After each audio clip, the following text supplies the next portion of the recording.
काली बहू का जादुई आईना। श्रद्धा बेटी, जैसी गोरी अंग्रेजी मेम जैसी सुंदर तू है ना, बस ऐसी ही तेरी देवरानी भी घर में आ जाए तो देसी घी के पूरे 1.25 मन लड्डू बंटवा दूं। उमा की बात अभी खत्म भी नहीं हुई थी कि तभी डोर बेल बज उठती है। श्रद्धा, जरा देख तो बेटी दरवाजे पर कौन है।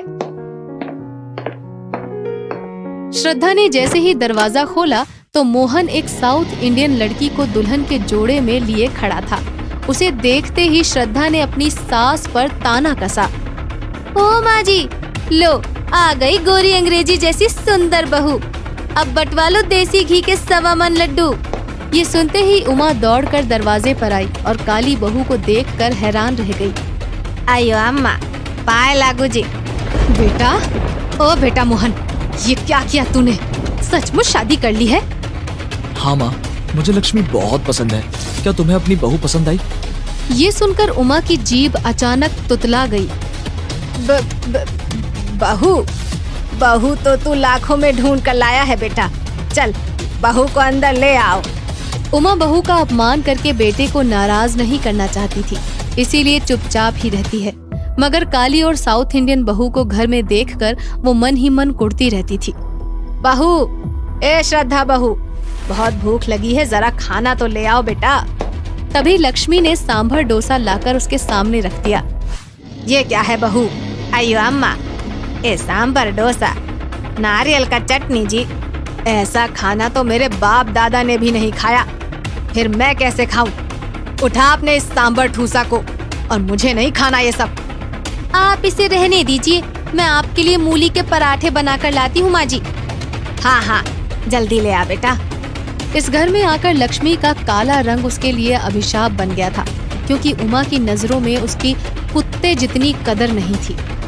वो उसे बात बात पर नीचा दिखाने की कोशिश करती थी। लो कर लो बात, उल्टे तवे सी शक्ल है और उसे भी आईने में निहार रही है। बहू, क्यों आईने की बेइज्जती करने पर तुली हो? ये कहकर उमा हंसने लगती है और इस बात से लक्ष्मी के मन को गहरी ठेस लगती है, मगर उसने पलटकर कोई जवाब नहीं दिया। अयो परमात्मा, इस घर में तो संस्कार नाम की चीज ही नहीं है जी। हमारी सास को तो देखो, बस रंग देखकर ही बात करती है, हमारे कोमल हृदय को देखने की तो कभी कोशिश ही नहीं करती जी। ये कहकर लक्ष्मी की आंखें भर आती हैं। फिर कुछ दिन बाद सबको लक्ष्मी की जेठानी के भाई की शादी में जाना था। अरे माँ जी, आप क्यों मुंह लटकाए बैठी हैं? अभी तक आप तैयार नहीं हुई? मैं शादी में क्या मुंह लेकर जाऊं बड़ी बहू, वहाँ इस काली कलूटी लक्ष्मी को देखकर सब ताने कसेंगे, मुझसे ये बेइज्जती सहन न होगी। ये सुनकर श्रद्धा ने सास को समझाया।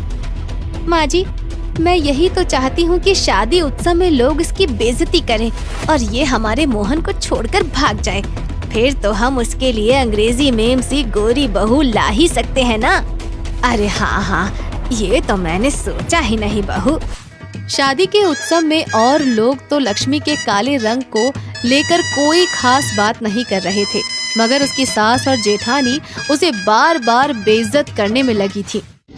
भाभी, मेरी चांद सी देवरानी से मिलो, इसे लाखों में से ढूंढ कर लाए हैं हमारे देवर जी। मुझे तो पागल ही लगता है तेरा देवर, इस काली कलूटी में ऐसा क्या देखा उसने? इससे काली तो भैंस भी ना होगी, बहू कहते हुए शर्म नहीं आती। जहाँ ले जाओ वहीं ऐसे ही बेइज्जती होती है, इसने तो नसीब ही फोड़ दिए हैं हमारे।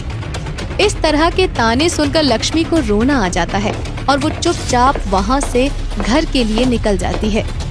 अयो, इस रोज रोज की बेइज्जती से तो अच्छा है कि अपना जान ही खो दूं।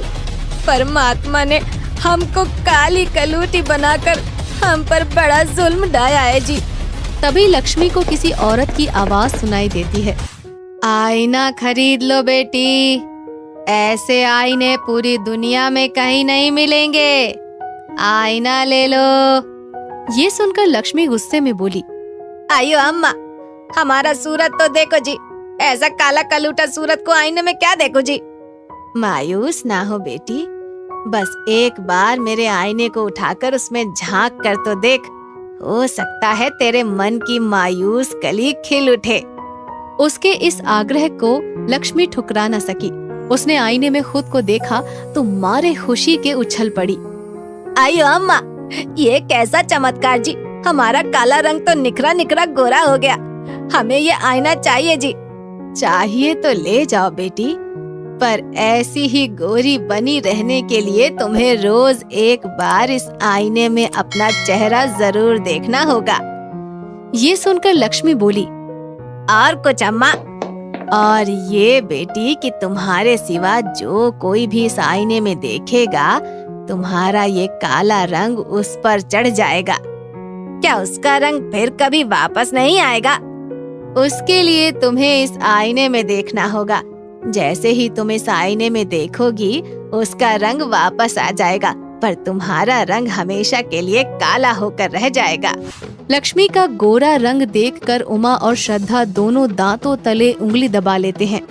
अरे मद्रासन बहू तो अंग्रेजी मैम जैसी दिखने लगी है। ये चमत्कार कैसे हुआ? आयो अम्मा, सब परमात्मा की देन है जी। किसी क्रीम श्रीम का जादू होगा माँ जी, देखना 2 रोज में चला जाएगा। लक्ष्मी में ये परिवर्तन होने के साथ ही उमा दिन रात उसी की बड़ाई करने लगी और इतनी खुश हुई कि मोहल्ले भर की औरतों को दावत पर अपने घर बुला लिया। गोरी तो मेरी बड़ी बहू भी है, पर छोटी के मुकाबले कम ही गोरी है। छोटी बहू को देखकर तो मेरी भूख ही गायब हो जाती है। हाँ उमा बहन, तेरी छोटी बहू के आगे तो चांद भी फीका लगता है। क्यों बड़ी बहू? श्रद्धा, क्या मैं गलत कह रही हूँ? श्रद्धा उसकी बात का कोई जवाब नहीं देती। वो चुपचाप वहाँ से चली जाती है और उस दिन के बाद लक्ष्मी से ईर्ष्या करने लगती है। जरूर लक्ष्मी के पास कोई जादुई चीज है, वरना कोयले जैसी इसकी चमड़ी मुझसे भी गोरी कभी नहीं हो पाती। इस राज से पर्दा उठाना ही होगा। यही सोचकर श्रद्धा उस पर नजर रखने लगती है और एक दिन उसने लक्ष्मी को जादुई आईने में निहारते हुए देख लिया। जरूर ये आईना ही इसके गोरे रंग रूप का राज है। इसमें तो मुझे भी एक बार खुद को देखना ही पड़ेगा। यही सोचकर उसने लक्ष्मी के कमरे में से वो आईना चुरा लिया और फिर उसमें जैसे ही अपना मुखड़ा देखा तो तुरंत जोर जोर से चीखने लगी। हाय राम, मैं तो एकदम काली कलूटी नजर आने लगी। अब क्या होगा? माँ जी, मुझे बचाओ, माँ जी, मुझे बचाओ। उसका रोना सुनकर उमा और लक्ष्मी दौड़ते हुए उसके पास आते हैं। अरे ये क्या, तू तो काली कलूटी हो गई बहू। ये सब इस आईने में देखने से हुआ है माँ जी। आयो अम्मा, तुमको इस आईने में नहीं देखना चाहिए था दीदी, ये तो गजब हो गया। ये कहकर लक्ष्मी उनको जादुई आईने की सारी सच्चाई बता देती है और उस सच्चाई को जानने के बाद श्रद्धा रोते हुए कहती है, तुमने अपने काले रंग के कारण बहुत अपमान सहे हैं देवरानी जी, इसीलिए वही अपमान अब मुझे सहने दो। शायद भगवान ने मुझे ये मेरे पापों का दंड दिया है, इसीलिए मैं तुम्हें इस आईने में कभी नहीं देखने दूंगी। ये कहकर श्रद्धा आईने को तोड़ने की कोशिश करती है, मगर लक्ष्मी उससे आईना छीनकर उसमें खुद को देख लेती है। उसके आईने में देखते ही वो पहले जैसी काली हो जाती है और फिर श्रद्धा फिर से गोरी हो जाती है। तुमने ये क्यों किया लक्ष्मी? आइयो, क्योंकि दीदी अब तो तुम समझ ही गया होगा ना कि आदमी की कदर रंग से नहीं बल्कि उसके गुणों और चरित्र से होती है जी। हाँ बहू, बिल्कुल समझ गए, और अब तुम हमें इसी काले रंग में बहुत पसंद हो, क्यों बड़ी बहू? हाँ हाँ माँ जी। उस दिन के बाद उमा, श्रद्धा और लक्ष्मी तीनों मिलजुल कर खुशी खुशी रहने लगती हैं और गोरे व काले रंग के कारण उनके मन में कभी कोई भेद नहीं आता।